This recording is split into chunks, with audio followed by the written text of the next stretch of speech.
नमस्ते, राम राम। मैं देवांशु पद्मनाभ और इस समय मैं ग्वालियर में सिंधिया परिवार महाराजा जो हैं उनके द्वारा बनवाई गई छतरियाँ और मंदिरों का एक परिसर है, वहाँ खड़ा हूँ। यद्यपि ये कोई प्राचीन मंदिर नहीं या कोई ऐसा अनजाना तीर्थ नहीं जहाँ कोई मतलब हिंदू नहीं जाते या पर्यटक नहीं जाते, भूले बिसरे मंदिरों की श्रृंखला में ये नहीं आते हैं। लेकिन मैं यहाँ इसलिए आया कि इस स्थल को प्राचीन वैभवशाली महान हिंदू मंदिरों की तरह गढ़ा गया है। इसका शिल्प जो है वो अत्यंत ही आकर्षक और प्रभावशाली है, इसलिए मैं यहाँ खींचा चला आया। इसका शिखर विशेषकर जो पीछे दिखाई दे रहा है वह अत्यंत ही सुंदर और उत्तुंग है, जो जिन प्राचीन मंदिरों को हम देख देख करके अभिभूत होते हैं उनसे मिलता जुलता। यद्यपि वैसा कोई अलंकरण इसमें नहीं है, तथापि अत्यंत ही दर्शनीय और मनभावन है। मैं आपको इसके निकट लिए चलता हूँ, क्योंकि यहाँ आने का उद्देश्य एक मात्र यही है कि यहाँ जब आप आते हैं तो ग्वालियर में दर्शनीय स्थल बहुत हैं आसपास, तो इन मंदिरों को भी आप, इन स्थलों को भी आप देख सकते हैं। मुझे यहाँ जूता उतारना पड़ रहा है, इसलिए आप थोड़ा सा धैर्य बनाए रखें और मैं इसके बाहरी प्रदक्षिणा पथ पर आपको लिए चलूँगा, क्योंकि ये अत्यंत ही सुंदर है जैसा कि मैंने कहा, और आप इसे देख करके निश्चय ही अभिभूत होंगे।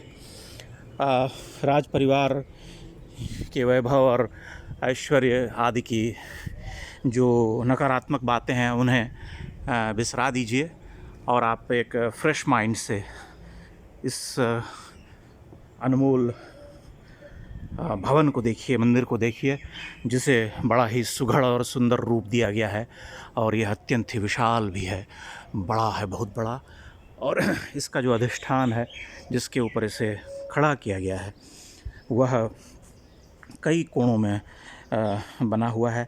यहाँ वहाँ से आप देख सकते हैं कि इसमें जगह छोड़ी गई है, फिर पुनः चौकोर, चतुर्भुज, अष्टकोणीय, षटकोणीय रूप में से दिया गया। यहाँ से शिखर दिखाई देता है मंदिर का, और इसे देख करके मुझे ओरछा का जो चतुर्भुज मंदिर है उसका ध्यान आता है। उसी वैभव को, उसी परंपरा को निभाने का प्रयास किया गया है। निश्चय ही दर्शनीय और अत्यंत ही सुघड़ सुंदर है ये स्थापत्य। इसे एक बार अवश्य देखना चाहिए और एक बिल्कुल फ्रेश माइंड से देखना चाहिए कि यह किसी एक हिंदू राज परिवार के द्वारा गढ़ा गया एक सुंदर वैभवशाली मंदिर है। आप जब भी ग्वालियर आएँ यहाँ अवश्य आएँ। और अभी ये मैं जिस समय आया हूँ उस समय दुर्भाग्य से मंदिर भीतर जाने का अभी स्कोप नहीं है, क्योंकि मंदिर के कपाट बंद हैं, इसलिए मुझे सिर्फ बाहर से ही देखना पड़ रहा है। तथापि बाहर से देखना भी आह्लादकारी है और अत्यंत ही सुखद है। और इसके विभिन्न हिस्सों पर प्राचीन भारतीय मंदिर की जो वास्तुकला है उसके छोटे छोटे चिन्ह मिलते हैं, जिन्हें देख करके, और थोड़ा सा इसमें एक वेस्टर्न लुक भी है बाहरी हिस्सों में।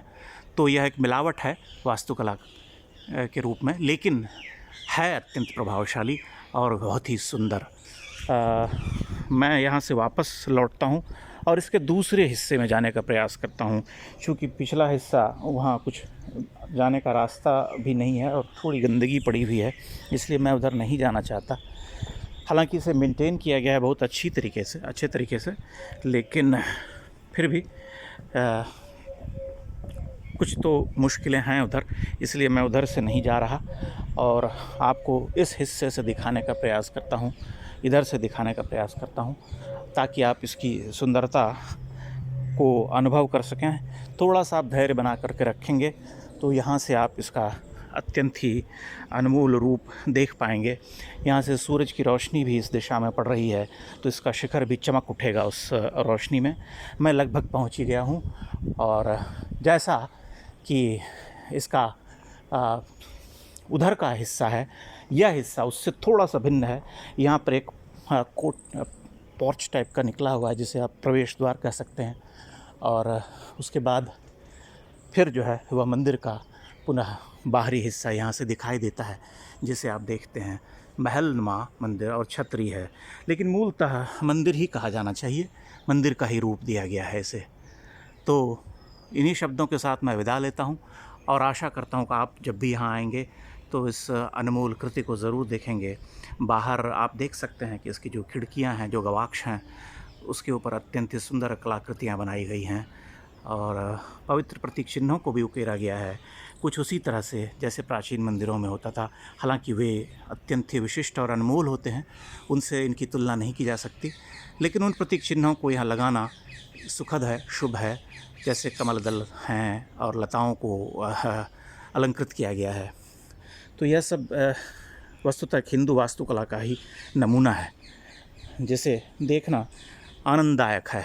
इन्हीं शब्दों के साथ मैं विदा लेता हूँ और आप सबसे आग्रह करूँगा कि ग्वालियर आएँ तो इसे अवश्य देखें।